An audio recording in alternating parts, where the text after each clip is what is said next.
Агата Кристи. Мисс Марпл рассказывает.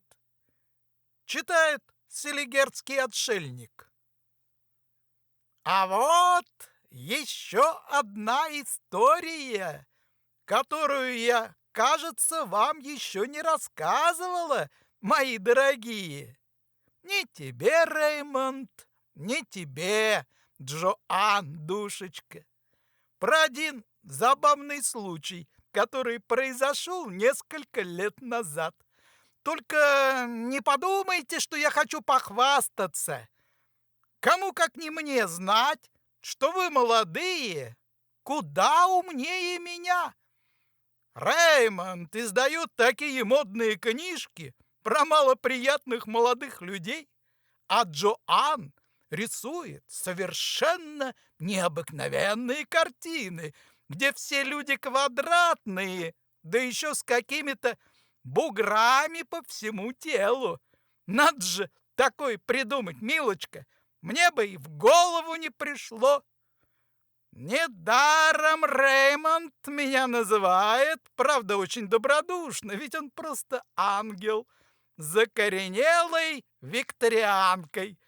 Да, я очень высокого мнения о мистере Альма Тадема и о мистере Фредерике Лайтоне, а вам они кажутся, я полагаю, безнадежно устаревшими. Но постойте, о чем же я? Ах да, я вовсе не хочу показаться тщеславной, и все же трудно отказать себе хоть в капельке тщеславия, когда тебе удается просто при помощи здравого смысла справиться с загадкой, которую не могли осилить люди поумнее меня. Хотя, по правде сказать, по-моему, все было абсолютно ясно с самого начала. И если вам все-таки покажется, что я рассказываю эту историю ради того, чтобы потешить свое самолюбие, не забудьте, что я при этом помогла бедняге, которому грозила очень большая неприятность. Все началось с того, что как-то вечером, часов около 9, Гвен, вы помните Гвена, эта девчушка служила у меня, рыженькая такая. Так вот, Гвен входит и говорит, что мистер Паркер и еще один джентльмен пришли меня повидать. Гвен провела их в гостиную и правильно сделала. Я-то сидела в столовой ранней весной, топить камины сразу в 2 комнатах — излишняя роскошь, по моему разумению. Я велела Гвен принести херес и стаканы, а сама поспешила в гостиную. Не знаю, помните ли вы мистера Паркера? Уже 2 года, как он умер. Он был моим старым другом и поверенным. Это был редкого ума человек и замечательный адвокат. Теперь мои дела ведет его сын, очень милый и толковый молодой человек. Но я почему-то никак не заставлю себя доверять ему так же безоговорочно, как мистеру Паркеру. Я объяснила мистеру Паркеру, почему растоплен только один камин, и он охотно согласился перейти вместе со своим другом в столовую, а затем представил мне этого джентльмена, мистера Ротса. Это был довольно молодой мужчина, чуть за 40, не старше, и я сразу заметила, что с ним что-то неладно. Он вел себя очень странно. Можно было сказать даже грубовато, если не знать, что это вызвано огромным внутренним напряжением. Когда мы уселись в столовой, и Гвен подала херес, мистер Паркер рассказал, что привело его ко мне. «Мисс Марпл», — начал он, — «вы уж простите старому другу эту вольность. Я пришел к вам за советом». Мне было не очень понятно, куда он клонит, и он продолжал. В случае болезни обычно прибегают к совету специалиста и семейного доктора. Принято больше ценить мнение специалиста. Но я лично не разделяю эту точку зрения.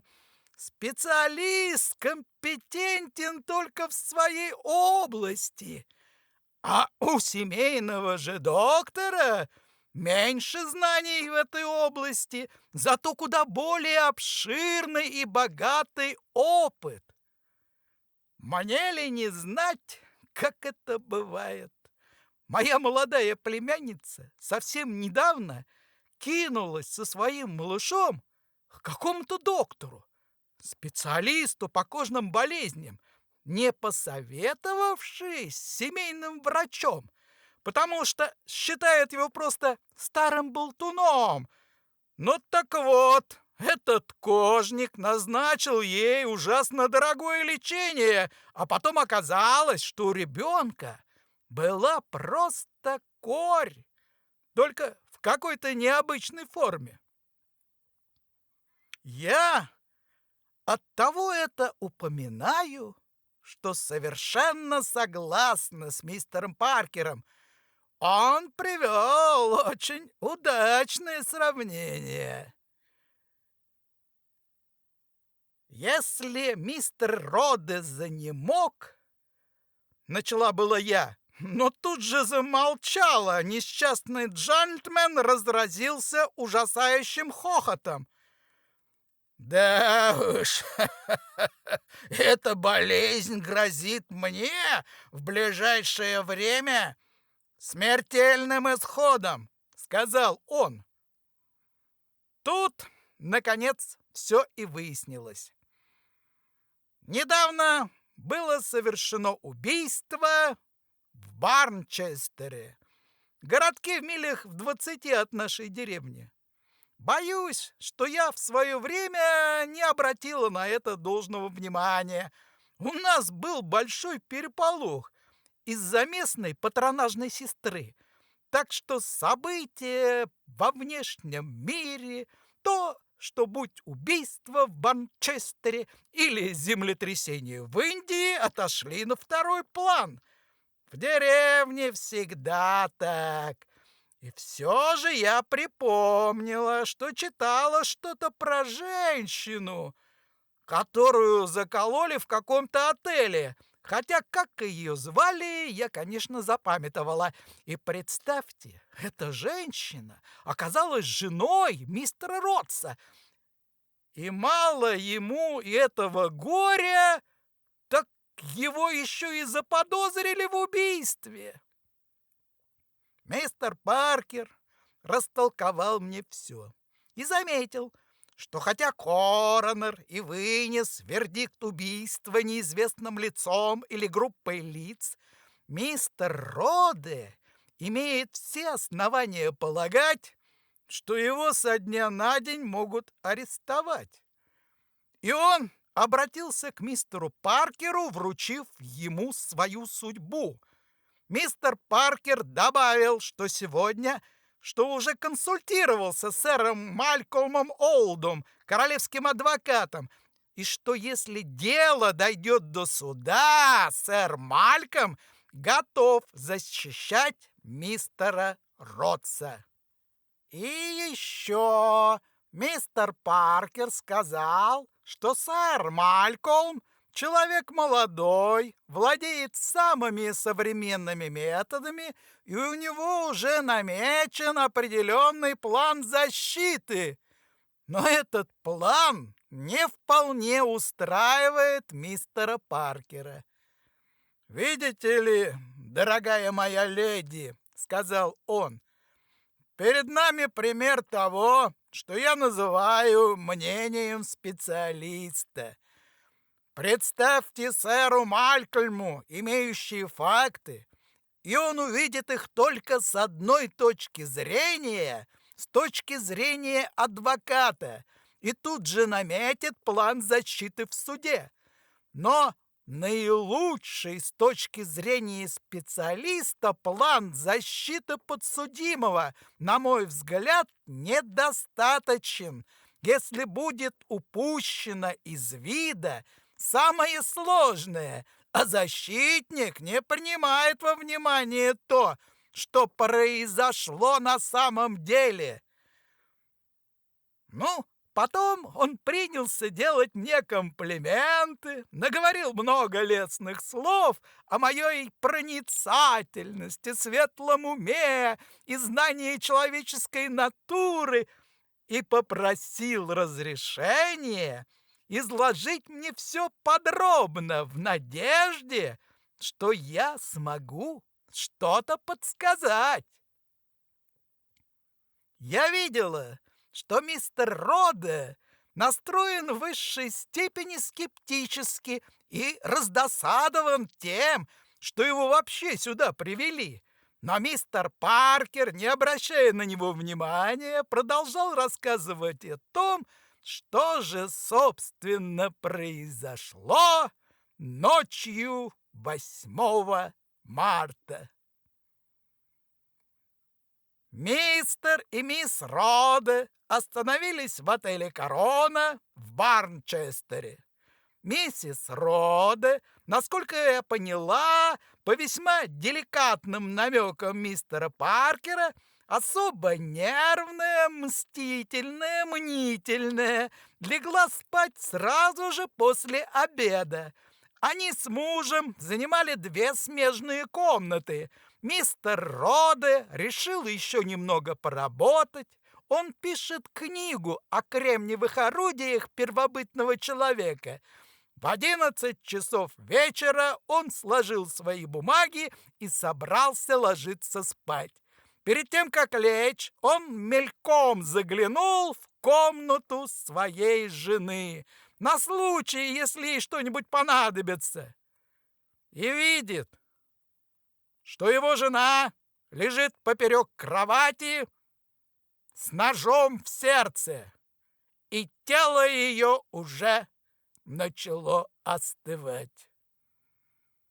Дальше мистер Паркер стал описывать обстановку. В комнате миссис Роде имелась вторая дверь, которая вела в коридор. Эта дверь была заперта на ключ и закрыта на задвижку изнутри. Единственное окно было закрыто на шпингалет. По словам мистера Ротса, через его комнату никто не проходил, кроме горничной с грелками. Смертельная рана была нанесена тонким стилетом, который раньше лежал на туалетном столике мисс Роде. Она всегда пользовалась им для разрезания книжных страниц. Никаких отпечатков пальцев на нем не обнаружили. Вот так обстояло дело. Кроме мистера Ротса и горничной, ни одна душа не входила в спальню покойной. Я спросила про горничную. «С этого мы и начали наше расследование», — сказал мистер Паркер. «Мэри Хилл из местных. Она работает в отеле горничной уже 10 лет. Ни малейшего повода напасть на гостя у нее не было. Хотя надо сказать, что она очень уж глупа, просто совершенно не в себе. Знай, твердит одно и то же. Пришла, мол, принесла леди горячую грелку, а та сонная, вот-вот уснет. Честно говоря, никак не могу поверить, да и присяжные не поверят, что она способна на такое преступление». Далее мистер Паркер сообщил еще некоторые детали. Рядом с верхней лестничной площадкой в отеле «Коронна» имеется маленькая комната для отдыха, где иногда можно посидеть и выпить чашечку кофе. Право, коридор, последняя дверь в самом конце ведет в комнату мистера Ротса. Затем коридор поворачивает направо, и первая дверь за углом — дверь комнаты мисс Роды. Как оказалось, обе двери были в поле зрения свидетелей. Первая дверь в комнату мистера Роды находилась в поле зрения четверых, которые как раз пили кофе. Два коммивояжера и пожилая супружеская пара. По их словам, в эту дверь входили только мистер Роде и горничная, а возле второй двери работал электрик, и он тоже клянется, что кроме горничной в эту дверь никто не входил и не выходил. Да, дело оказалось весьма любопытным и интересным. Казалось бы, миссис Роде мог убить только мистер Роде и никто иной. Но я видела, что мистер Паркер был совершенно уверен в невиновности своего друга, а он человек очень проницательный. На допросе мистер Роде рассказал неубедительную и путанную историю про какую-то женщину, которая писала его жене письма, полные угроз. Насколько я поняла, этим его показаниям никто не поверил. Мистер Паркер попросил его рассказать, в чем дело, и он попытался объясниться. «Говоря на чистоту, — признался он, — я в этом-то и сам-то не верил. Думал, Эмми просто сочиняет». Как выяснилось, миссис Роде была натурой романтической и склонной к фантазиям. Такие люди любят украшать свою серую и невзрачную повседневную жизнь, безбожно искажая все, что случается с ними на самом деле. Количество роковых происшествий, постигших ее всего за 1 год, просто не поддается счету. Стоило ей подскользнуться на банановой кожуре, как потом выяснилось, что она просто чудом избежала смерти. Самое прозаическое тление абажура на лампе превратилось в ее сознание в ужасный пожар, из которого ее вытащили в последнюю минуту. Муж уже привык не принимать ее россказни всерьез. Поэтому, когда она сказала ему, что какая-то женщина, ребенка, который она случайно сбила машиной, поклялась ей отомстить, сами понимаете, мистер Роде не придал этому никакого значения. Это случилось еще до того, как они поженились. И хотя она читала ему письма, написанные явно человеком с определенными отклонениями, он подозревал, что она их сама же и пишет. Вообще-то за ней такое водилось. Она была женщина исторического склада, и ей очень не хватало острых ощущений. В общем, все это показалось мне довольно убедительным. У нас в деревне живет молодая женщина, которая развлекается подобным способом.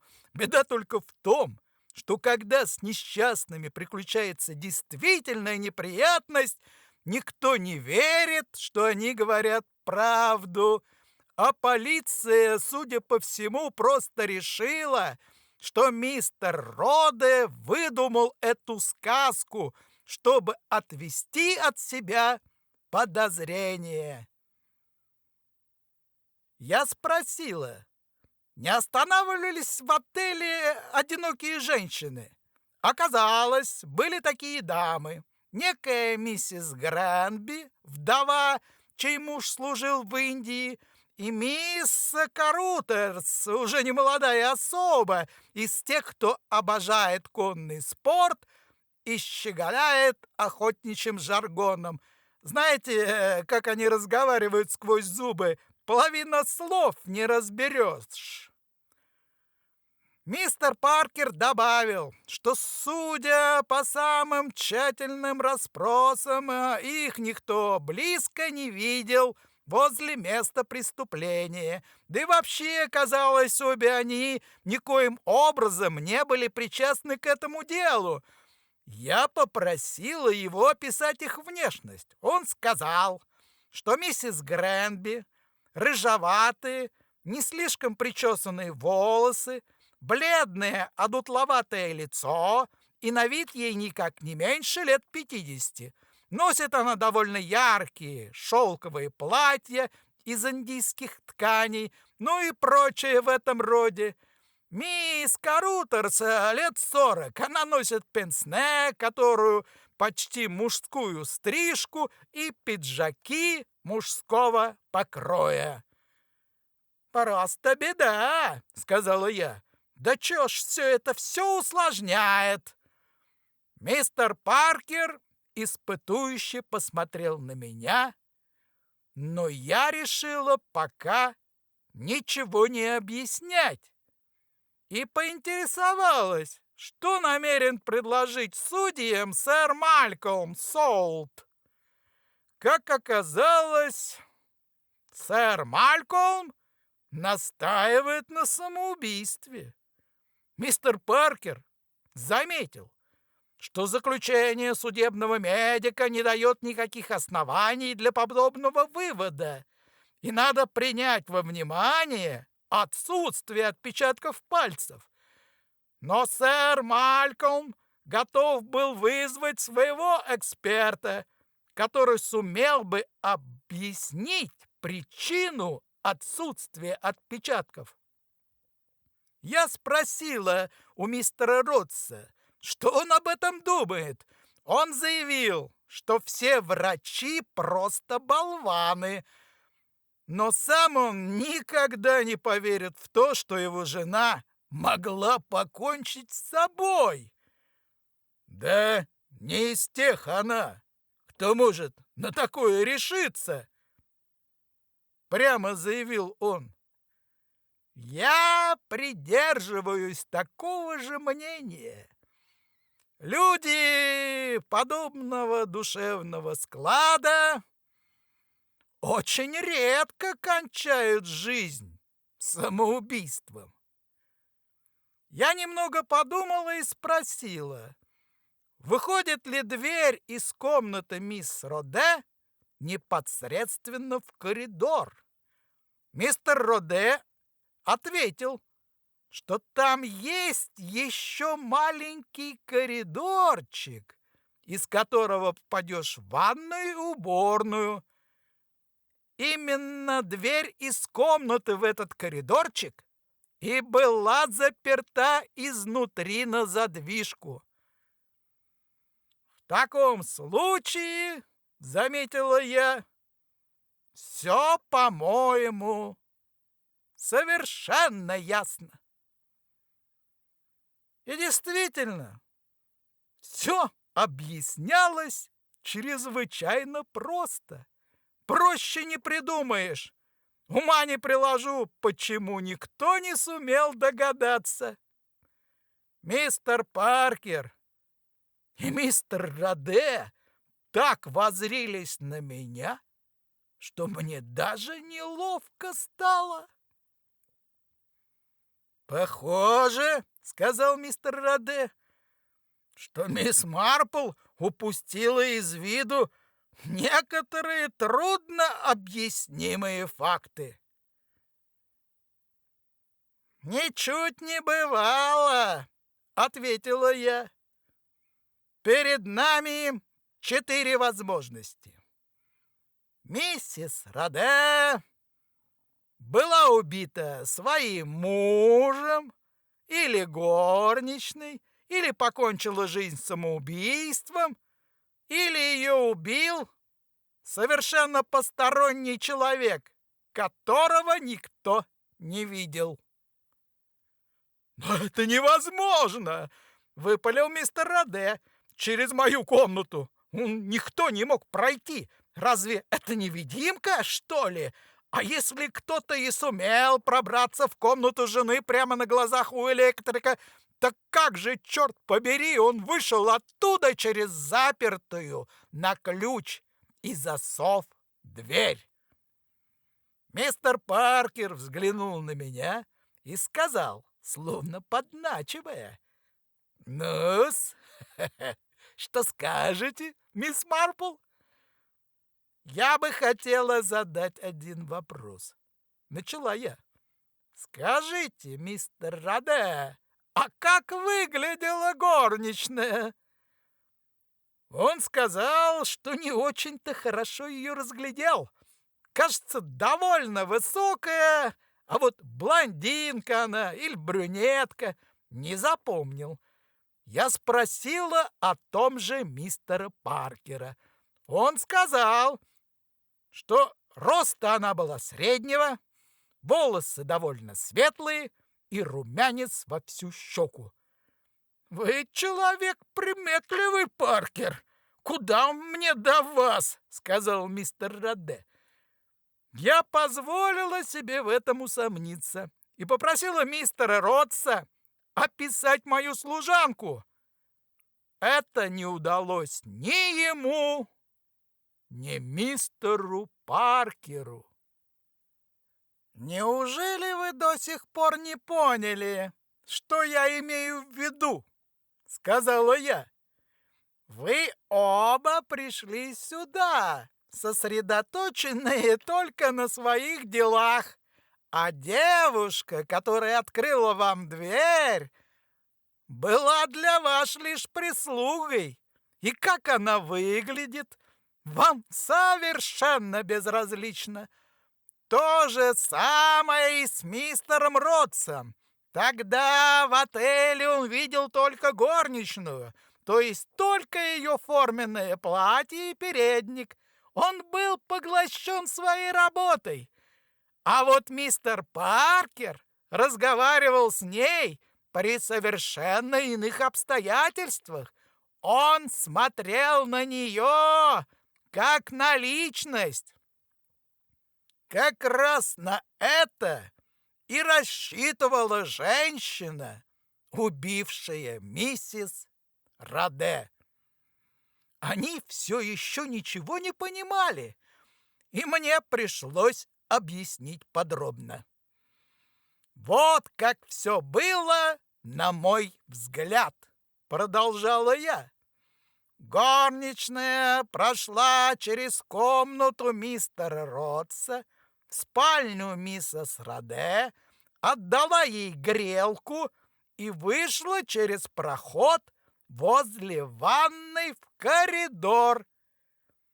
А в этот промежуток времени убийца вошла через другую дверь в тот же самый маленький коридорчик, спряталась в некоем помещении и подождала, пока горничная уйдет.